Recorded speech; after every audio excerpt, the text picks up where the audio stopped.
Attention, please. And now, it's Cutter's Rockcast. Gavin Rossdale from Bush. Man, how are you? How you been? How's life? Life is dynamic, you know. It's very dynamic. I got so many kids and so much to do, but it's a rich life. I'm happy. You know, it's good. That's a good thing, though, man. It keeps us grounded a little bit. For sure. Absolutely. I was thinking about this before. This wasn't where I was going to start today, but just going through some Bush videos on YouTube earlier, as I tend to do before I have these conversations, and I came across a video from a couple of years ago of you and Ben Burnley doing Alice in Chains Wood, and I thought to myself, how cool is that, right? Like that cover happened, and I know Ben was over the moon about it. He's a big fan of you and Alice in Chains, and then that tour happened this summer. Alice in Chains, Breaking Benjamin, Bush, which was a fantastic run of shows. I mean, you guys all sounded absolutely amazing. And Bush live, just there's an energy on that stage that, and I've seen you guys a million times, but there was just something about seeing you twice this year that there was an energy being brought that I hadn't felt. And maybe it's because of the headspace I was in, but I just hadn't felt that in a while. I imagine then that, you know, behind this album, being on tour with friends and peers has to bring another level to what you guys are doing. Well, first off, thanks for saying that, because it's a big compliment. Sure. That energy is there whether we're playing to 200 people in Wisconsin or on tour with Alice in Chains or playing the Hollywood Bowl. It's just the way that we have positioned ourselves. I see bands all the time. I don't name them because it's not my style, but I see some bands, you know, pretty big bands, and there's no energy on stage. It's like people like, I saw someone yesterday. I was like, that guy's fucking walking. Looks like he's at a bathroom Home Depot store choosing fixtures and a big band just walking around the stage. No, I liken it to you know, beat boy dancers, you know, break dancers. With no lighting, you know, in a broad daylight, they can create these vortexes, a world of energy, like swish. You know, when they start moving and they're suddenly like, how the fuck is that happening? And then they're getting all the momentum going. And that to me is the goal, or the, you know, the live experience. Right. And so you're just standing there. You're not a good break dancer. You got to go all in. And my kind of approach to shows is like just to fucking die for them. That's it. Not to show up and sing the songs because I'm like fucking cool, just to fucking, this is how I got here, this is what you know, right. and soaring and just fucking looking at people and involving them and creating that energy, even if they don't want it, even if they're like, you know, we're the Alice in Chains section. We ain't moving. We just, you know, we just pay the, you know, we've got the expensive seats because we're the richest here. You know, don't ask anything of us. So I just find myself in those situations, just like, then I become like an actor, just like, and I know you're going crazy on the inside too, you know. So I just get lost in it, and it's nothing to do with anything other than like the very thing that I gave my life to, music. You know, it's great to hear that, though, because Gavin, let's just be completely honest. You're an amazing songwriter. And sometimes I feel like you get, and you know this, I'm sure you know musicians like this, right? The amazing, incredible guitar player who sits in their bedroom for 40 years and never comes out, is a friend of a friend, and you try to bag, just come play an open mic, come play a show or something. And they never do. You seem to have both those aspects of this incredible songwriter and musician that could rest on those laurels, but you don't. And it's really refreshing to hear you say that, to be honest. Well, thank you. I mean, I try and be as honest as I can at all times. So that's how I feel. I mean, I'm so, you know, I may piss and moan about the other 22.5 hours, 23 hours in the day, and really miss my kids and question myself endlessly and beat myself up in my usual sort of Calvinist way. And then I go on stage and all is forgiven and all makes sense. And it's funny because, you know, it's a bit like, you know, movies, having been on a few movies now, 7 or 8 movies I've done, You get a newfound respect for anyone who's in a movie, even the shittiest of movies. It takes a lot of effort, a lot of dust, a lot of early mornings, a lot of sacrifice, and a lot of discomfort. And similarly, anyone on tour has a life that's completely generally suffering away from the road. Generally, nothing, okay, you can get to be, oh, everything's cool, everything's, but it's ultimately, if people love you, they miss you. If people love you, they want you there. It's all very well and good, sort of get the applause, but it's a real taxing wrench to be away from, your dependents. I have dependents. Kids that like fucking can't seem to like put on their shoes without me. It's like, Dad, where's my head? Oh, it's right there. Look in the mirror. You know what I mean? It's like just, you know what I mean? It's just it's the sweetest thing, and I don't mind it. I'm very, very good at it. I'm very tuned to it. I don't get frustrated. I don't get mad at it. It's just part of it. It's nurturing, and it's beautiful to watch them grow. And of course, as they grow, they go further away from you. I've got a 16-year-old who's sort of is really interested in me a lot of the time, but a lot of the time he isn't. Wants to have his friends around, wants to have his girlfriend around, and like I don't factor in that. And that's natural, so I'm not trying to be his mate. It's funny you say that. I was in another one of these conversations earlier today, and we were talking about that fact. I have a teenage daughter, and he's like, yeah, I've become a chauffeur for my teenager, and like that's it. It's like, oh, I gotta go to this practice, gotta go to this after school event, gotta go to this party, gotta go to this work, whatever it may be. It's like you become the chauffeur of your kid. It's like, yeah, cool, you get to spend time with them, but okay. Yeah, I believe in that. I believe that time, cool. Having never had that in my life, particularly, I did when my mum was when I was young, and then when after about 12, I was living with my dad, and my dad came to one show in my life. Madison Square Garden, so that was a good one. But no, so it's a different time. Obviously, we're so much more self-sufficient now. They kind of like it's pretty pathetic. That's the dishwasher. Now you rinse the plate and you put it in. Not fucking rocket science, but it's a different time. And I do think that actually all those things you say, all those every time you drive your daughter, it's another. I look at it like another brick in the wall of between you, the bond. It's another brick in the bond, because and when you don't say anything, it's just that solid. Like I take my kids to school every morning. When they don't and they're not with me, they get the other world they're in. They have nannies, this and that, and they do that kind of thing. My approach is I get them up and I take them to school every day myself, because it's valuable. It's valuable time, even when there's nothing that's being said. It's so valuable because I feel it when I'm not there. Do you know what I mean?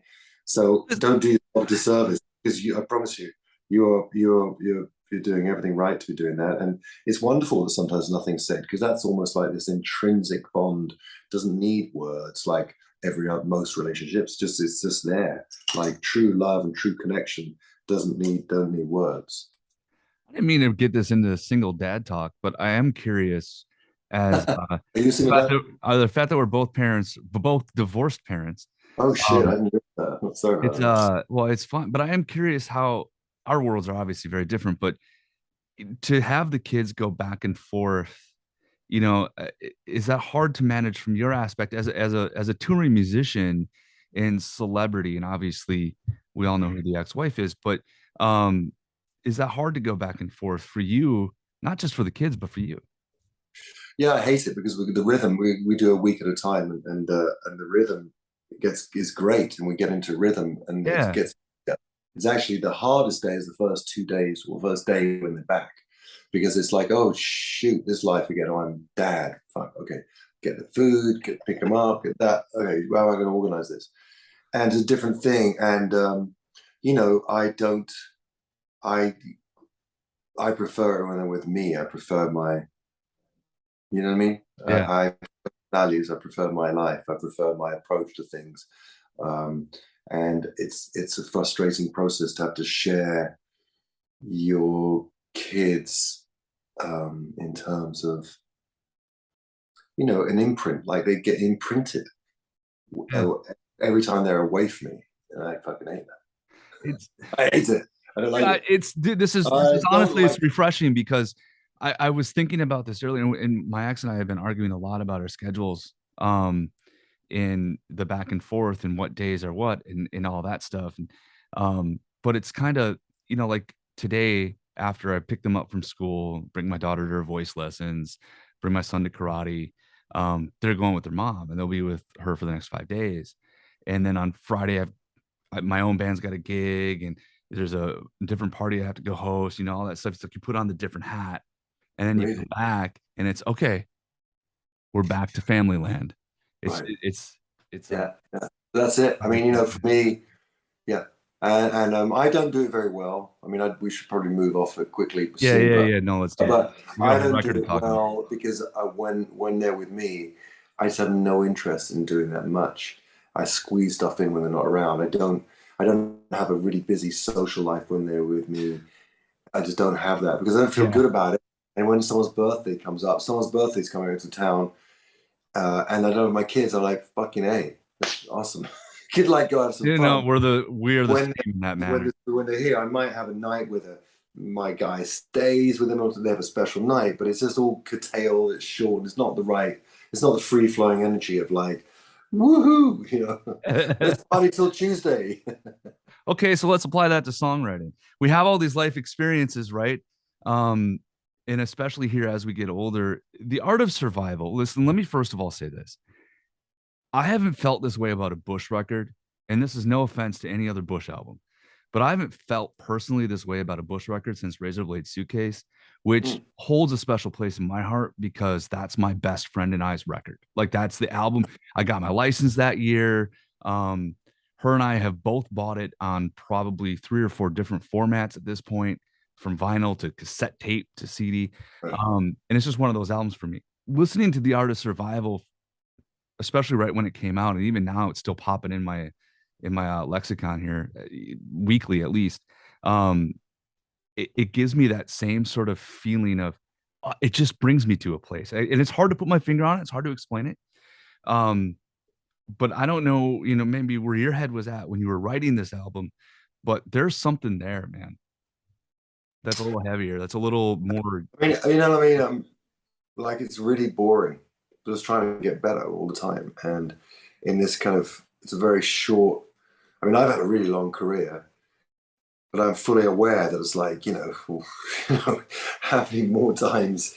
So I just I see making music and as a privilege. I mean, it's like weird because I kind of have my relationship with songwriting is tortured. It's like I have to feel torture and kill myself, beat myself up to then do something and then be like, oh no, you can write a song. Or it's not, I don't know what it's like to be overconfident about my process. And so, but what I have done is I just keep on raising the bar. I'm working on a song now. I've worked on it for a couple of days, where it was a certain place, and maybe in my life recently, or in my past, I may have thought, okay, that's okay. Now I'll go write another song, see what comes up. But no, I just haven't let this song go to just get it right and make it work. And literally sitting in my fucking studio, like, but I sometimes I write songs really quick. And this is like a 2 days, as in like 2-3 hour sessions, 4 hour sessions. Mm-hmm. And after this, I will get in there, and I think I've just cracked it last night of what the nice, beautiful chords are to make it work that goes with it. And so it's just trying to get better at it. And I'm glad that it's kind of resonated. I think that sometimes in the middle of my career period, I sort of possibly didn't push myself enough. The first idea isn't necessarily the best idea, or the third idea isn't necessarily the best idea. But somehow I settled on it. And I've had lots of great songs along the way I'm lucky to have, and great contributions from my band, obviously. But honestly, it comes down to this boringly is like, fuck, how can this be great? How can we every song you want it to be like a special event. Every song you want people just like, you hear the beginning of this track, and then you play that and in between any of the hits. So it's kind of trying to set the bar quite high, I suppose, and then really enjoy other people and sort of admiring other people, admiring other ways people write songs. It's just intriguing to just check out other people's processes and chords and the way they make things work. It's interesting. 7 notes.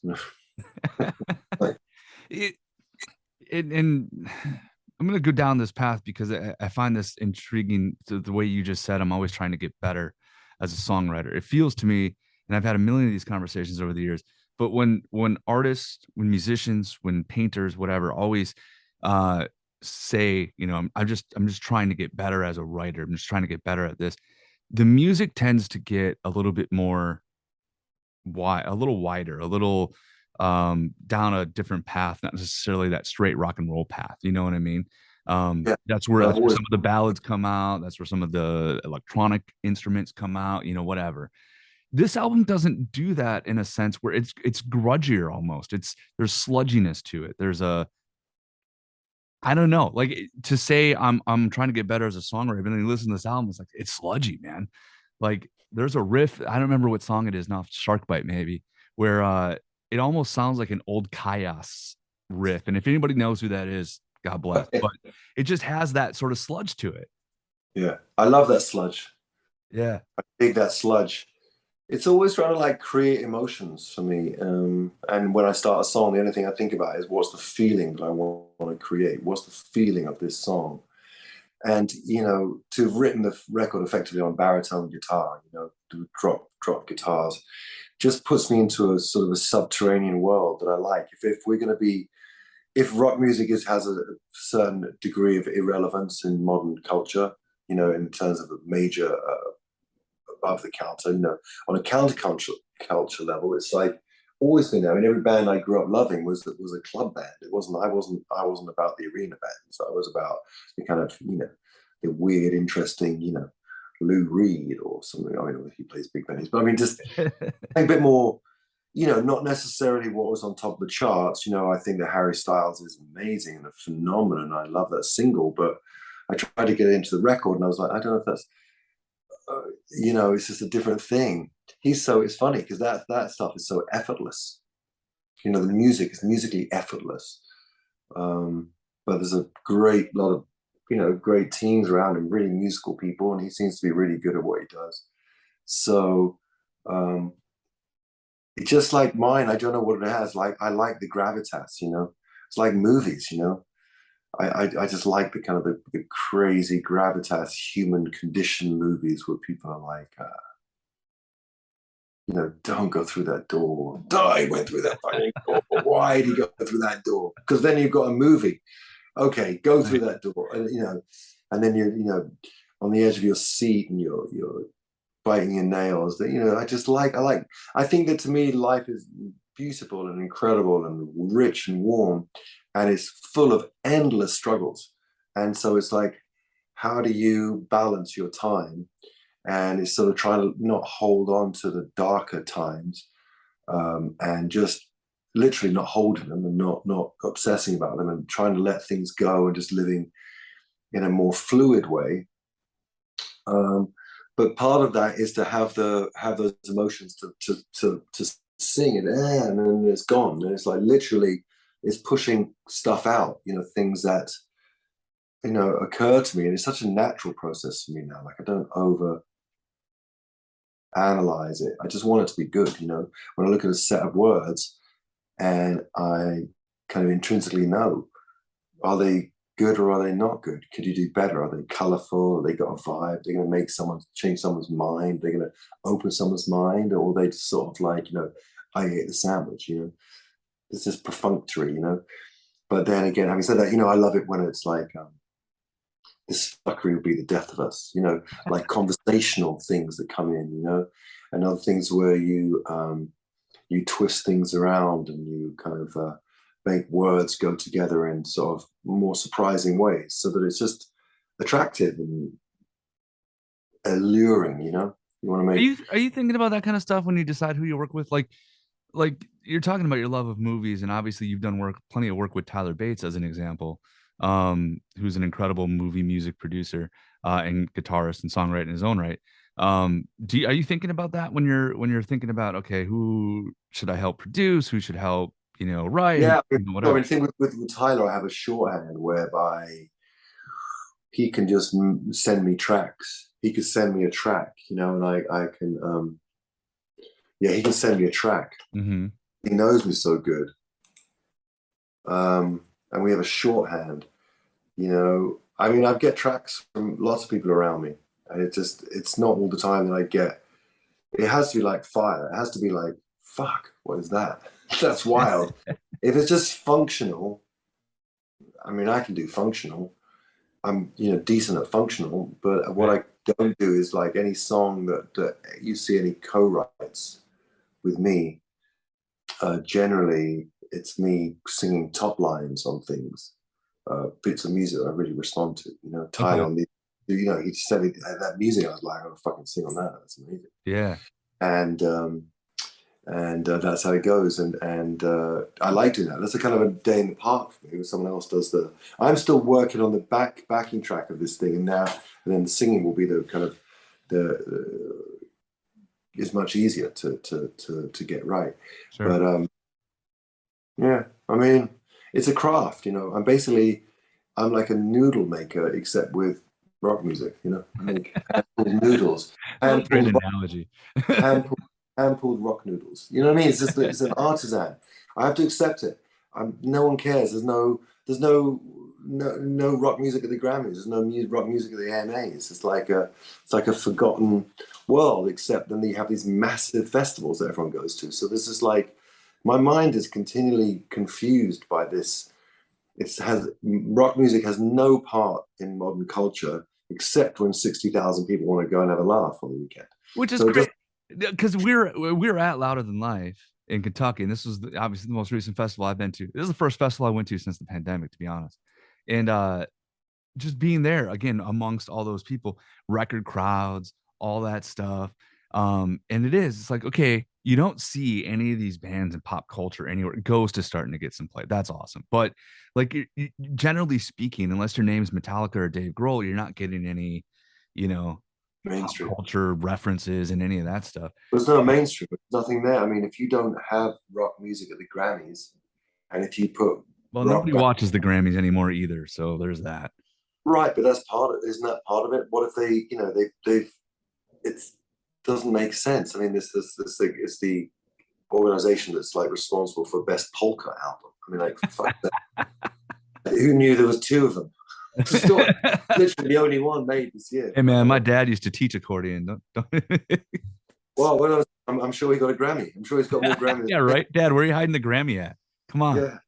So it's just a weird one. But so we just trudge along and just like do our thing and then do shows and put our lives in danger every day. And I'm so proud of my band. They're just phenomenal every night. Every night they play great. Every night they give it. Doesn't matter. They could be ill, annoyed, in a fight with someone at home, in a fight with someone internally. Anything could be happening. But when we walk on stage for that time, and I love being in a band where everyone likes each other. There's so many bands out there so cynical that just sort of go in there to just fucking hate each other. Just what a funny perspective to have. No, I love to be around people I really like, and I genuinely really like my band a lot. Well, hey, let's go back to Elder Survival real quick, because there's two particular songs I want to ask you about. One of them, of course, is now a top 5 rock singles. Congratulations. That's pretty cool. Like, no matter how you shake it, that's still pretty cool. Yeah, win. Exactly. What can you tell me about that song? That was the first single, obviously released from the latest Bush album. Why and where's that one? I was just really proud, to have a song that references the women's right to abortion in their own bodies. And I feel like I didn't really, I wanted to get a whole TikTok campaign I thought would take off. So I'm just proud of having having subject matter that is essential in modern culture. It's essential talking. Look at these elections are going to be based upon that issue. It's a divided country. I care deeply about this country, and I live here, and my kids here, and I'm nationalized, and just because but as a sort of a newer immigrant coming into America, right? Is what I am. Right. Not from here, nationalized, whatever it is. Like, I don't know, a number of years ago, quite a few years ago, 14 years ago, when I started having children, it seemed weird to be on a green card. It seemed flimsy. Do you know, it didn't feel very paternal. It's like, yeah, oh, sorry, I lost my green card. Yeah, it's like, no, it didn't work. So I could actually be a citizen of both countries, which makes perfect sense because I deeply love both countries and I'm just really lucky. So I lucked out. So, there's things we're standing for. We saw the horrific murder of George Floyd. We saw the horrific, police brutality over the years. Whenever there's been a huge social call to arms of human concerns, protecting minorities, protecting people, allowing people to have rights, giving people equality, all those things, they're so important. And so just having that, girls, you're in control, not the government, That's like all just about fucking voting, So I'm proud of that song because it has a resonance for today, The number one song on the radio, and number two or number three. Number one song is just about a personal thing. It's not about a big subject, but and they can't all be about big things. I'm not a political band, It's more like I just was like dismayed as a human being, just like the idea that you run roughshod over anyone and tell them what to do. I can't get my head around it. I just can't get my head around it. It's such a funny idea, and I'm not sure if it may have cost me, in some ways, and some Republicans say they don't want to hear that. But I don't think men per se give a shit, but guys don't care about that stuff. It's like whatever guys you guys decide. It's very unusual. The kind of regular person you meet in the street, a man who has a strong opinion about that. It is. Doesn't make sense. It is. Why would we? It's not nothing to do with me. You ask them. No, it's me. Last week's guest on this show was Sharon from the band Within Temptation. I don't know if you know them, but their latest single is a song called "Don't Pray for Me," and it's literally all about that, and all about those laws about abortion and free right to choice and all of that stuff. And we got into a very long conversation about it, to the point where she, and maybe I shouldn't say this out loud, but I'm going to, had or through management got a hold of me and just went, "Hey, can we take part of that out? Just we're not feeling like maybe we shouldn't say that in the States." I'm like, "No, I think you should. And if you feel comfortable with it, I'm leaving it in because, yeah, I mean, it's weird. It's weird that, no offense to anybody, but old white guys have an opinion about that. I don't know. It's just such a strange thing. The other song I wanted to ask you about is "Heavy as the Ocean." It's the song that kicks off the record, and that one again, it's just that driving bass line. There's a heavy lyric to it. It feels like what's the thinking on that song? Like where, as far as lyrically and the melody. It was weird because when I wrote that song in this room, in this chair, it was really clear that would set the tone, the aesthetic for the record. And it's funny because you always have these plans at the beginning of a record. Oh, this song's doing that and so forth. But then when it comes down to it, titles change, album titles change, songs change, what you thought would happen. That stayed, I stuck to it, stayed true to it. And I hadn't got the album title, but it's still, that was the first song, and I had a few different things I was banding around and thinking about and stuff like that. And then it occurred to me that like the whole record was just about this process of survival that everyone's been in. And so you have, the art of survival, and then you have the first song that talks about how heavy it is, and just because I believe it's that for everyone. I think you could stop anyone in the street, go get coffee now, and if you took half an hour out to talk to the person in line with you, you'd get some heroic story of great struggle and great tenacity to overcome something. People are just going through so much, and it's interesting how now we've opened it up. For example, mental health. 5 years ago, it was like grunge or ennui. Now it's like, oh, mental health issues. Oh, men are committing suicide way, more often than women. That's interesting. Why is that? And so that's how you get into it. I can turn that guy off if you want. Give me turn that blower off. Is it bugging you? Can you hear him? Oh, no, you're fine.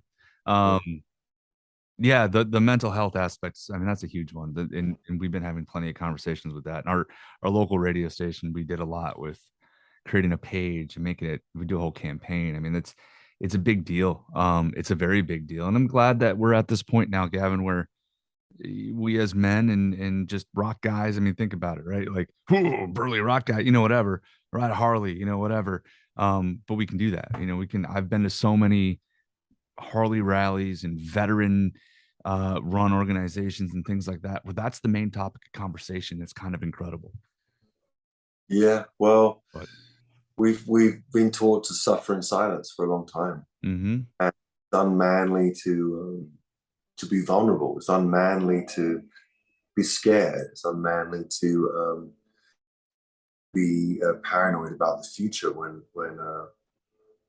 things are bleak, Yeah, 100%. And then, of course, you run into the whole addiction and drinking and all that stuff, because it's all tied in together. Alcoholism, coping mechanisms, and so the more that's discussed, obviously, the more chance there is that people have healthy resolutions.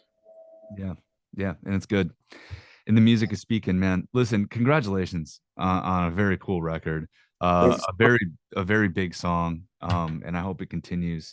And we'll see you see you guys again on tour soon. Yeah, February. I think we're going back out in February for a few weeks. Mm-hmm. Amazing, Gavin. It's always a pleasure, dude. Okay. And thank you for the intense conversation. All right. Cutter's Rockcast. Don't forget to tune in. Exactly.